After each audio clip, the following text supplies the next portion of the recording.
Hello বন্ধুরা, তোমাদের জন্য নিয়ে এলাম আরও একটি নতুন ভিডিও। 3 কিস্তিতে 1,40,000 টাকা দিচ্ছে কেন্দ্র সরকার। গোটা দেশ জুড়ে চলছে এই প্রকল্প।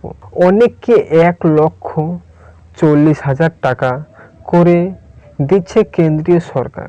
একটু বুদ্ধি খাটিয়ে আবেদন করলেই আপনিও পেয়ে যাবেন এই টাকা। কিন্তু কোন প্রকল্পে, কীভাবে আবেদন করলে এই অর্থ পাবেন সেটা জানতে আজকের ভিডিওটি প্রথম থেকে শেষ পর্যন্ত অবশ্যই দেখতে হবে। ওকে, আর হ্যাঁ, তোমরা যদি এই চ্যানেলটি এখনও সাবস্ক্রাইব করে না থাকো তাহলে অবশ্যই চ্যানেলটি এখনই সাবস্ক্রাইব করে নাও, নতুন নতুন আপডেটগুলি সবার আগে পেতে ও চাকরির খবরগুলি পেতে। ওকে, দেশবাসীর জন্য বিরাট খুশির খবর।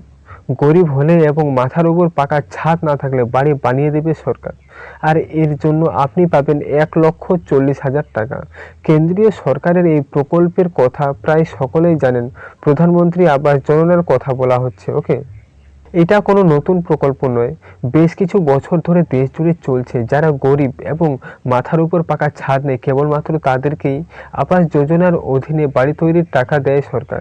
এক্ষেত্রে আরও কয়েকটি শর্ত লাগু করা হয়েছে। ওকে, পরিবারের কোনো সদস্য সরকারি চাকরি করলে অন্যত্র পাকা বাড়ি থাকলে আবাস যোজনার টাকা পাওয়া যাবে না। এই প্রকল্পে নাম উঠলে বাড়ি তৈরির জন্য সরকার থেকে 1,20,000 টাকা পাওয়া যায়। এর মধ্যে 60,000 টাকা প্রথম কিস্তিতে দেওয়া হয়। সেই টাকায় বাড়ি তৈরি যতটা কাজ হওয়ার কথা তা করে ইউটিলাইজেশন সার্টিফিকেট জমা দিলে দ্বিতীয় কিস্তির 50,000 টাকা উপভোক্তার ব্যাংক অ্যাকাউন্টে ঢুকে যায়। আবার দ্বিতীয় পর্যায়ে কাজের ইউটিলাইজেশন সার্টিফিকেট দিলে শেষ কিস্তির 10,000 টাকা সরাসরি ব্যাংক অ্যাকাউন্টে ঢোকে।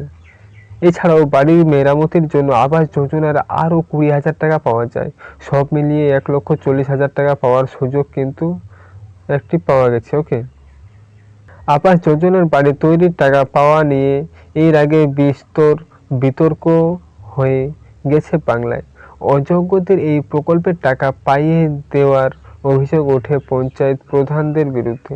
এই নিয়ে বহু গরিব মানুষ দুর্নীতির অভিযোগ তোলেন। বর্তমান শাসক দলের গ্রামাঞ্চলের নেতাদের বিরুদ্ধে এই বিষয়ে সেই সময় ব্যাপক ক্ষোভ বিক্ষোভ হয়। এমনকি পরিস্থিতি সামাল দিতে কেন্দ্রীয় সরকারের প্রতিনিধি দল বাংলায় এসে গোটা বিষয়টি খতিয়ে দেখে।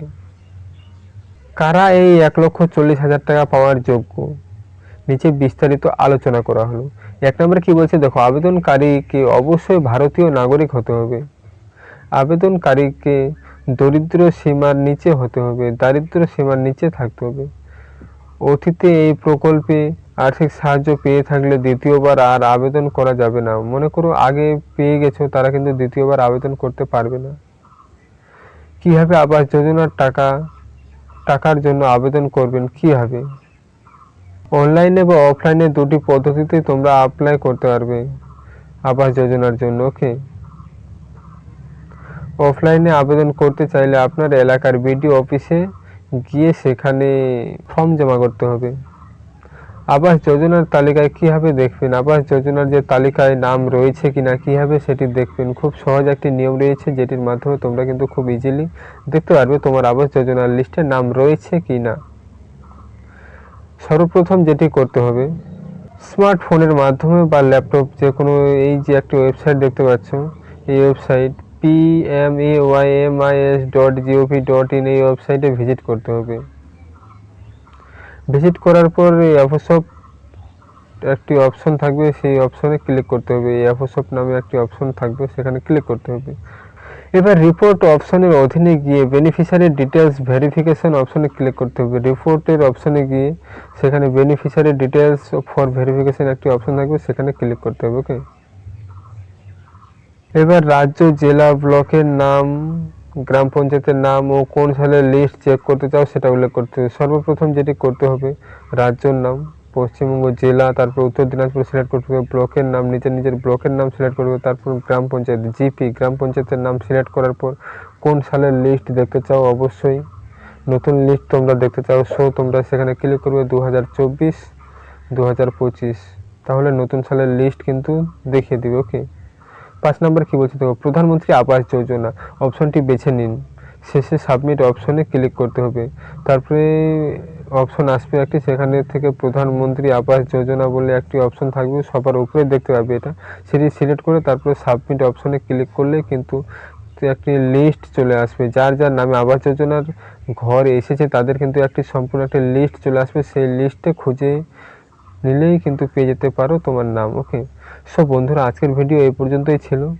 ভিডিওটি তোমাদের কেমন লেগেছে অবশ্যই কমেন্ট করে জানাবে। ওকে, সো দেখা হচ্ছে পরের ভিডিওতে, ততক্ষণে সকলে ভালো থাকবে, সুস্থ থাকবে, ধন্যবাদ।